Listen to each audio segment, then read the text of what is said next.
Pimply राज्य में आज राजा भीमदेव ने अपने दरबार में एक वैचारिक सम्मेलन का आयोजन किया था, जिसमें पूरे भारतवर्ष के विद्यालयों के सबसे उत्कृष्ट विद्यार्थी भाग ले रहे थे।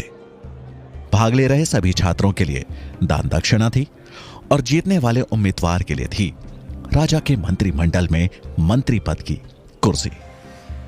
इस सम्मेलन में तक्षशिला का प्रतिनिधित्व कर रहे थे वहां के सबसे होनहार छात्र चाणक्य। दरबार में राजा के महामंत्री कृष्ण स्वामी सभी प्रतिभागियों से एक एक कर देश के समाज के हित के बारे में प्रश्न पूछ रहे थे, लेकिन अब तक एक भी प्रतिभागी ऐसा नहीं मिला था जो उनके प्रश्नों का संतुष्टिजनक उत्तर दे सके। और अब बारी आई चाणक्य की। उन्होंने राजा और पूरे मंत्रिमंडल को नमन कर अपना परिचय दिया। उसके बाद वो अपनी शिखा की गांठ को कसते हुए आ खड़े हुए राजा के सामने प्रश्नों के उत्तर देने। उनके चेहरे पर एक शालीनता का भाव था। महामंत्री ने चाणक्य से अपना पहला प्रश्न पूछा, सबसे बड़ा शत्रु कौन? चाणक्य मुस्कुराए और बोले, अहंकार। अहंकार से बड़ा और कोई शत्रु नहीं। वहां बैठे मंत्रीगणों ने चाणक्य की प्रशंसा की। कृष्ण स्वामी ने अगला प्रश्न पूछा, सबसे बड़ा धन क्या है? चाणक्य बोले, विद्या। विद्या ही सबसे बड़ा और अनमोल धन है। उत्तर सुन प्रतिभागियों ने तालियां बजानी शुरू कर दी, लेकिन राजा भीमदेव ने उस उत्तर में कोई रुचि नहीं दिखाई। उनके लिए एक राजा के राजकोष का धन ही सबसे बड़ा धन था। प्रश्नों की श्रृंखला को आगे बढ़ाते हुए महामंत्री ने तीसरा प्रश्न पूछा, सबसे बड़ा वीर कौन? चाणक्य का उत्तर था, दानवीर। चाणक्य का यह उत्तर राजा भीमदेव को चुभ गया। उन्हें लगा मानो चाणक्य उनकी संपन्नता, उनकी वीरता का उपहास कर रहा हो। उन्होंने अपने क्रोध को काबू में करने के लिए राज सिंहासन को कस के पकड़ लिया। चाणक्य राजा की भावनाएं भांप गए, लेकिन बगैर किसी चिंता के भाव को उजागर किए खड़े रहे। वहां बैठे प्रतिभागी और मंत्रिमंडल ने जब राजा को देखा तो वो सहम गए। महामंत्री अगला प्रश्न पूछने ही वाले थे कि राजा भीमदेव ने अपने हाथ के इशारे से उन्हें रोक दिया। राजा के चेहरे पर गुस्सा साफ झलक रहा था। उन्होंने भारी आवाज में कहा, इस ब्राह्मण छात्र से अगला प्रश्न हम पूछेंगे। सभा में सन्नाटा छा गया। सब जानते थे कि अब चाणक्य की खैर नहीं, पर चाणक्य शांत मुद्रा में खड़े रहे। तभी राजा ने कठोर स्वर में पूछा, शास्त्र बड़े या राजा? चाणक्य ने विनम्रता के साथ कहा, महाराज की जय हो। शास्त्र ही साम्राज्य की नींव रखते हैं और साम्राज्य राजा की, इसलिए सबसे पहले शास्त्र। यह सुन राजा भीमदेव से रहा नहीं गया और वो अपनी राजगद्दी से उठ भरे दरबार में चिल्लाते हुए बोले, शास्त्र नहीं, एक राजा सबसे बड़ा होता है, मूर्ख। क्या सिखा रहा है तुम्हें तक्षशिला? इतना भी नहीं पता कि अगर राजा नहीं होता तो प्रजा नहीं होती, और बिना प्रजा के तुम्हारे इन शास्त्रों का कोई मोल नहीं है। राजा जितने क्रोध में थे, चाणक्य ने उतने ही शांत स्वर में कहा, क्षमा कीजिएगा महाराज, लेकिन आप सिर्फ जनता के हैं। जनता है इसलिए आप हैं। यह सुन भीमदेव की आंखें गुस्से में लाल हो गई। उन्होंने तलवार के मूठ पर हाथ रखते हुए कहा, अब तो जैसा साधारण छात्र मुझे बताएगा कि मेरा अस्तित्व सिर्फ प्रजा की वजह से है? अपनी सीमाएं मत भूल, तो खुद एक भिखारी है जो यहां दान लेने आया है। चाणक्य को यह बात चुभ गई। राजा ने सिर्फ उनका ही नहीं बल्कि तक्षशिला का भी अपमान किया था। उन्होंने राजा की ओर देख हाथ जोड़े और उनकी आंखों में आंखें डाल कहा, महाराज, शिक्षा को पूजने वाला छात्र साधारण नहीं होता। वो एक दिन शिक्षक बन निर्माण करता है इस समाज का। वो अगर किसी को बना सकता है तो मिटा भी सकता है। और रही बात दान की, तो मैं तक्षशिला से यहां दान लेने नहीं आया था महाराज। मुझे लगा यहां ज्ञान की पूजा होती है, पर मैं गलत था। जहां शास्त्रों का मान नहीं किया जाता, वहां मैं एक क्षण नहीं रुकना चाहता। ऐसा कहते हुए उन्होंने राजा को प्रणाम किया और दरबार से बाहर जाने लगे। उन्हें जाता देख राजा ने अपनी तलवार खींच ली और कहा, तुझे जाने की आज्ञा किसने दी? चाणक्य के कदम वहीं रुक गए और उन्होंने पलटकर अपना शीश झुकाते हुए कहा, क्षमा महाराज, अगर मैंने आपके सम्मान को ठेस पहुंचाई हो। ये एक सम्मेलन है और मैंने बस अपने विचार व्यक्त किए। पूरे दरबार में फिर सन्नाटा छा गया। सबके चेहरे पर हवाइयां उड़ रही थी। राजा भीमदेव का क्रोध 7वें आसमान पर था। वो तलवार उठा जैसे ही चाणक्य की ओर बढ़े तो महामंत्री कृष्ण स्वामी हाथ जोड़ उन्हें रोकते हुए बोले, महाराज क्षमा कर दीजिए इस नादान बालक को। इसे यह पता नहीं है कि यह कहां खड़ा है और क्या कह रहा है। आप दयावान हैं, ब्राह्मणों का आदर करना जानते हैं। आप क्यों एक ब्रह्म हत्या का पाप अपने सर पर ले रहे हैं? इसे क्षमा दान दीजिए महाराज। चाणक्य ने भी राजा और वहां उपस्थित सभी लोगों को नमन किया और राज दरबार छोड़ जाने लगे। उन्होंने जैसे ही मुख्य द्वार की ओर अपने कदम बढ़ाए, महामंत्री ने पीछे से व्यंग करते हुए कहा, एक बात और गांठ बांध लो। अगर यही आचरण रहा तो जिस शिखा का दंभ भर रहे हो, एक दिन ना तो वो रहेगी और ना ही उस शिखा को धारण करने वाला शीश। चाणक्य ने इस अपमान का घूंट स्वाभिमान के साथ पिया और लौट आए तक्षशिला। इस बात को कुछ साल बीत गए। भीमदेव के दरबार से निकाला गया तक्षशिला का यह छात्र आज उसी शिक्षा के मंदिर में आचार्य चाणक्य के नाम से प्रसिद्ध था। आज चाणक्य अपने शिष्यों को राजनीति के बारे में पढ़ा रहे थे कि तभी एक विद्यार्थी ने साहस जुटाते हुए उनसे पूछा, आचार्य, आपको उस दिन राजा भीमदेव से डर नहीं लगा? उनके हाथ में तलवार, दरबार में सैनिक थे, लेकिन आप तो निहत्थे थे। चाणक्य मुस्कुराए और बोले, निहत्था कहां था ना मेरे पास, मेरा सबसे बड़ा शस्त्र। यह सुन वहां बैठे शिष्य एक दूसरे का मुंह ताकने लगे। चाणक्य ने उनकी विडंबना भांप ली। बोले, बुद्धि, यही मेरा शस्त्र था और है। एक बुद्धिमान व्यक्ति अपनी बुद्धि, चातुर्य और विवेक से किसी भी युद्ध में विजयी हो सकता है, फिर चाहे परिस्थिति कितनी भी बुरी क्यों ना हो। यह सुन छात्रों को यकीन हो गया कि उनके आचार्य कोई साधारण आचार्य नहीं है।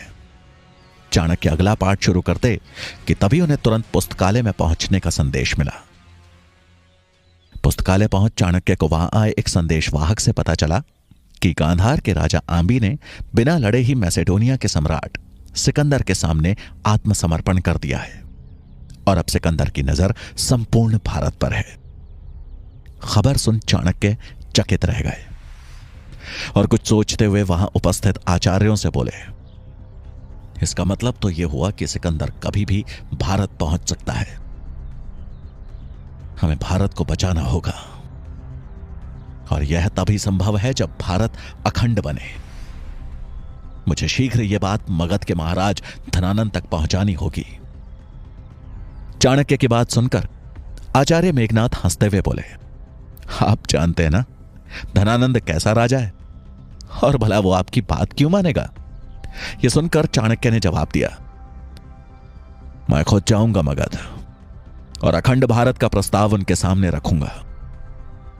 मुझे विश्वास है कि वो भी भारत को विदेशी आक्रमणों से बचाना चाहेंगे। मेघनाथ बोले, धनानंद सुनेगा और वो भी आपका प्रस्ताव? भीमदेव के दरबार से बचकर निकल आए, अपने को भाग्यशाली समझिए। धनानंद के दरबार गए तो मान और जान दोनों से हाथ धोना पड़ेगा।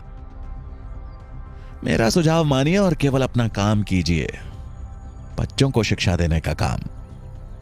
भलाई इसी में है।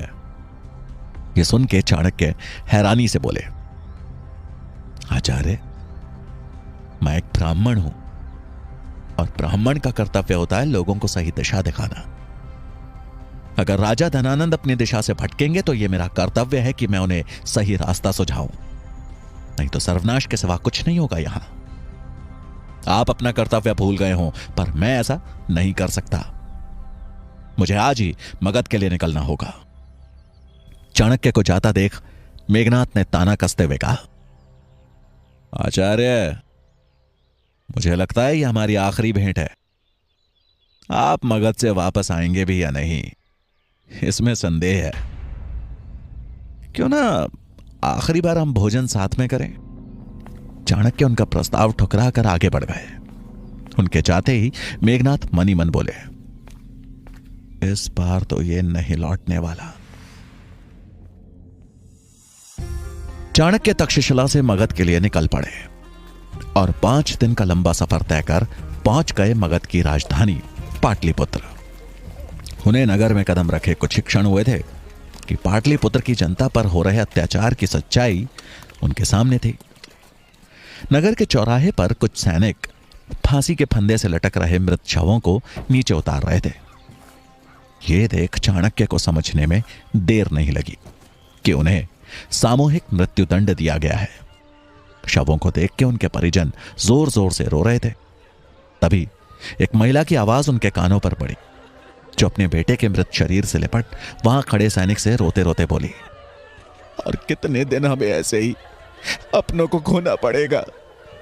और कितनों को मारोगे तुम लोग? अगर कर नहीं दिया तो क्या पूरी प्रजा को मार दोगे? कहां से लाए हम इतना धन?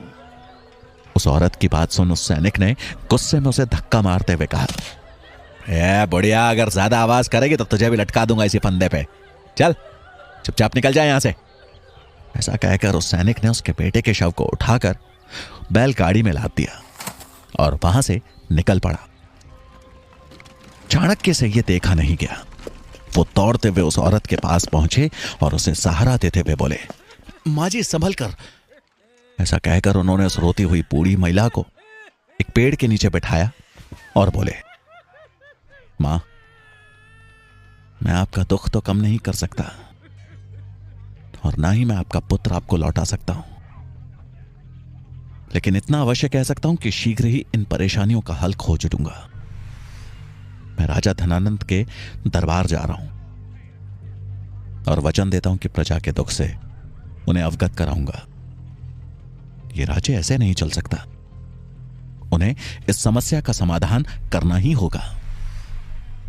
चाणक्य की बात सुन उस औरत ने आंखों में आंसू लिए, ममता भरी नजरों से उनकी ओर देखा और बोली, आज पहली बार तुझे देख ऐसा लग रहा है कि मगध का हृदय अभी भी धड़क रहा है।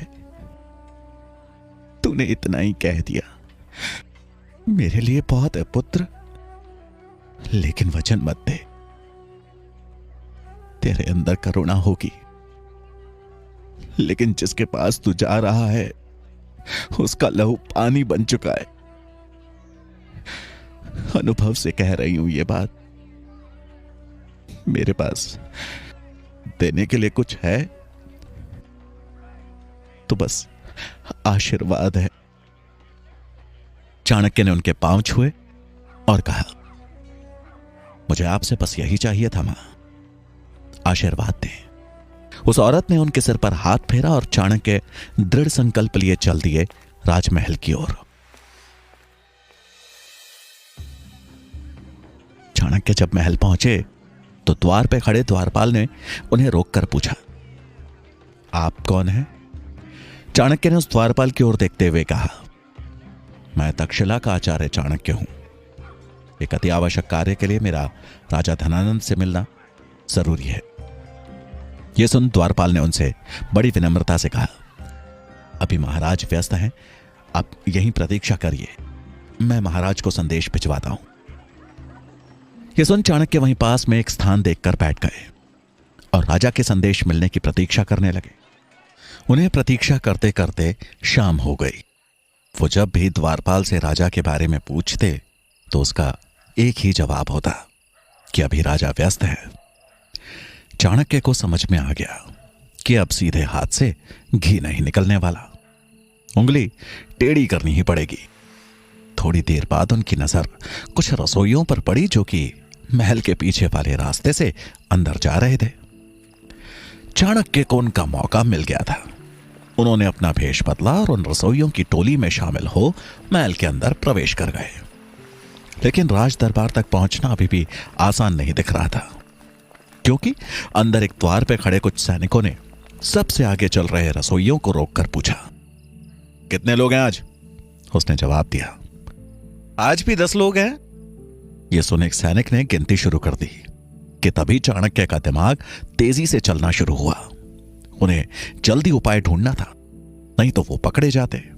जिस तीव्रता से उनका दिमाग चल रहा था, उसी तेजी से उनकी नजरें भी घूम रही थी। इधर सैनिक की गिनती 6 तक पहुंच चुकी थी। तभी चाणक्य की नजर सामने रखे फूलदान पर पड़ी और उन्होंने चालाकी से उस फूलदान को गिरा दिया। ये देख कतार में खड़े रसोइये उस फूलदान को उठाने के लिए एक साथ झुंड में हो गए। सैनिक की गिनती बीच में रुक गई और इसी मौके का फायदा उठा चाणक्य ने वहां से अपना रास्ता बदल लिया और निकल गए राजदरबार की खोज में। वो एक जगह रुक वापस अपने भेष में आए और कुछ ही देर में वो राजदरबार के अंदर थे। लेकिन ये क्या, राजदरबार में कोई राजसभा नहीं, बल्कि बाहर से आई सुंदरियों का नृत्य चल रहा था। धनानंद नशे में चूर सुंदरियों के नृत्य का आनंद ले रहा था। अचानक उसकी नजर मैली धोती पहने ब्राह्मण पर पड़ी और वो गुस्से में बोला, कौन हो तुम? अंदर कैसे आए? नृत्य वहीं रुक गया। चाणक्य ने अपने हाथ जोड़ बड़े ही शांत भाव से कहा, प्रणाम महाराज, मैं तक्षशिला का आचार्य चाणक्य हूं। धनानंद को चाणक्य का यूं आना अच्छा नहीं लगा, लेकिन उसने अपना गुस्सा शांत करते हुए थोड़ा नरम भाव से कहा, प्रणाम आचार्य, पर ऐसी क्या वजह थी जो आप बिना बताए अंदर आ गए? चाणक्य बोले, मैंने द्वारपाल को संदेश दिया था। लेकिन तभी उनकी बात को काटते हुए धनानंद ने कहा, तो अगर द्वारपाल ना बोलेगा तो आप ऐसे बिना बताए चोरों की तरह चले आएंगे अंदर? कहां गई आपकी शिक्षा? चाणक्य गंभीर भाव से बोले, इस अपराध के लिए क्षमा महाराज, लेकिन मेरा आपसे मिलना अत्यंत आवश्यक था। धनानंद ने अपने आसन पर ही बैठते हुए कहा, ऐसी भी क्या बात करनी है आपको जो आप थोड़ी प्रतीक्षा भी नहीं कर सके? हम भी तो जरूरी काम कर रहे हैं। आपका भाग्य अच्छा है कि हम ब्राह्मणों को नहीं मारते, वरना अब तक ये शीश धरती पर होता। ये कहते हुए राजा धनानंद ने एक गहरी सांस ली और कहा, अब जब आपने इतना साहस दिखाई दिया है तो बताइए, क्या बात करनी है आपको? चाणक्य चिंतित भाव से बोले, गांधार के राजा आंबी ने मैसेडोनिया के सम्राट सिकंदर के सामने आत्मसमर्पण कर दिया है। अब सिकंदर कभी भी भारत पहुंच सकता है। उसको रोकने के लिए हमें अखंड भारत का निर्माण करना होगा और मैं इसी विषय पर चर्चा करने आया हूं महाराज। तभी धनानंद ने चाणक्य को अपने पास आने का इशारा करते हुए कहा, आपको चर्चा करनी है ना, तो यहां पास में आकर कीजिए चर्चा। चाणक्य असमंजस में थे, लेकिन राजा की आज्ञा का पालन कर पहुंच गए उनके पास। चाणक्य के पास आते ही धनानंद ने कहा, अपने घुटनों पे बैठ जाइए। चाणक्य ने इस अपमान को सह लिया, क्योंकि उस समय उनके मन में सिर्फ और सिर्फ प्रजा और देश की चिंता थी। वो अपना स्वाभिमान त्याग वहीं घुटनों के बल बैठ गए। वो बैठे ही थे कि धनानंद ने उनकी तरफ गुस्से से देखा और कहा, ये है तेरी औकात। अब तू मुझे सिखाएगा कि राज्य कैसे चलाना है, कैसे सुरक्षा करनी है। अब तू बताएगा मुझे कि अपने राज्य का विस्तार कैसे करना है। तो कौड़ी का शिक्षक है तू, चुपचाप अपना काम कर। युद्ध के बारे में सोचना और लड़ने का काम हमारा है, समझा? ये सुनते ही चाणक्य बोले, क्षमा महाराज, मेरी शिक्षा ने मुझे यही सीख दी थी कि यह राज्य जितना आपका है उतना ही हम सबका। मैं तो अपना कर्तव्य समझ आपसे मदद मांगने आया था। केवल आप ही हैं जो सिकंदर को रोकने का सामर्थ्य रखते हैं। धनानंद गुस्से में खड़ा होकर गरजा, हमें अपने सामर्थ्य का ज्ञान है और जब सिकंदर मगध पर आक्रमण की सोचेगा तो हम उससे निपट लेंगे। सीमा सुरक्षा राजा का नहीं, सैनिक का कार्य है। अब इससे पहले कि हम भूल जाएं कि तुम एक ब्राह्मण हो, जिस गति से आए थे उसी गति से बाहर निकल जाओ। चाणक्य ये अपमान सह नहीं पाए। और धनानंद की आंखों में आंखें डालकर बोले, निकल जाऊंगा महाराज, परंतु अगर आप अपना कर्तव्य निभा रहे होते तो एक ब्राह्मण को तक्षशिला से चलकर यहां आना ही नहीं पड़ता। राजा का कर्तव्य दुर्बलों की रक्षा करना है, ना कि उन पर अत्याचार करना। और मगध की दशा देख मुझे इतना आभास तो हो गया है कि हम शीघ्र ही संपूर्ण भारत सिकंदर को भेंट स्वरूप दे बैठेंगे। यह सुनते ही धनानंद का पारा आसमान चढ़ गया और उसने चाणक्य को जोर से लात मार के नीचे गिरा दिया और सैनिकों को आवाज लगाते हुए कहा, ब्राह्मणों का मान सम्मान इस चोटी में होता है ना? इस दरिद्र ब्राह्मण को इसकी चोटी से खींचते हुए बाहर ले जाओ। सैनिकों ने तुरंत आज्ञा का पालन किया और चाणक्य को चोटी से खींचते हुए द्वार की तरफ ले जाने लगे। द्वार तक पहुंचने से पहले ही चाणक्य ने उन सबको एक जोर का धक्का दिया, जिससे वो सैनिक लड़खड़ाकर गिर गए। अब चाणक्य ने अपनी शिखा खोलनी शुरू की और गुस्से में उबलते हुए धनानंद की तरफ बढ़ते हुए गर्जना की, धनानंद, मुझसे भूल हो गई कि मैं तो जैसे पापी से यह उम्मीद लगा बैठा कि तू बचाएगा इस देश को। एक शिक्षक का, एक ब्राह्मण की शिखा का अपमान किया है तूने, तो इस शिखा की सौगंध मैं चणक पुत्र चाणक्य, तक्षशिला का आचार्य, आज यह प्रण लेता हूं कि जब तक तेरा और तेरे इस नंद वंश का सर्वनाश कर मगध की राजगद्दी पे एक योग्य राजा ना बिठा दूं, मैं ये शिखा नहीं बांधूंगा। ये बोल चाणक्य वहां से तेजी से निकल गए। धनानंद उनकी बात सुन गुस्से से लाल हो गया और उसने अपने सैनिकों को आदेश दिया, अगर यह ब्राह्मण फिर से इस राज्य के आसपास भी दिखा तो इसका सर कलम करके बीच बाजार में लटका देना। धनानंद से मिले अपमान के बाद चाणक्य ने उसे दिन मगध छोड़ दिया और अब उनके जीवन का लक्ष्य था एक अच्छे राजा का चुनाव करना, जो दयालु हो, पराक्रमी हो, जो प्रजा के हित के बारे में सोचे और एक अखंड भारत का निर्माण करे। तक्षशिला की तरफ बढ़ते हुए जब वो जंगल से होकर जाने वाले मार्ग पर चल रहे थे तो उनकी नजर उसी मार्ग पर आगे चल रहे एक 14 साल के बच्चे पर गई। वो बच्चा अकेला था। वो दिखने में पतला था लेकिन उसका शरीर फुर्तीला था। उस बच्चे ने एक मैली सी धोती पहनी थी।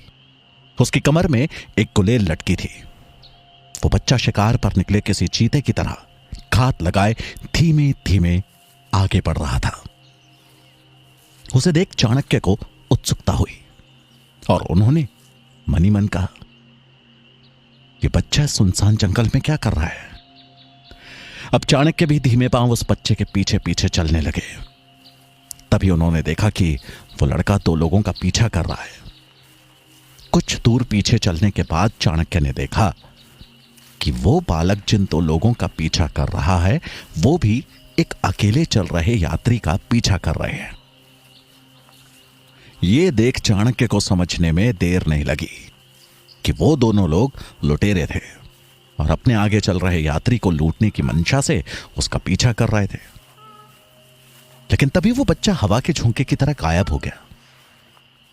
ये देख चाणक्य अचंभित हुए और इससे पहले कि वो कुछ समझ पाते उन लुटेरों ने अपनी कमर से कटार निकालते हुए उस आदमी पे हमला कर दिया।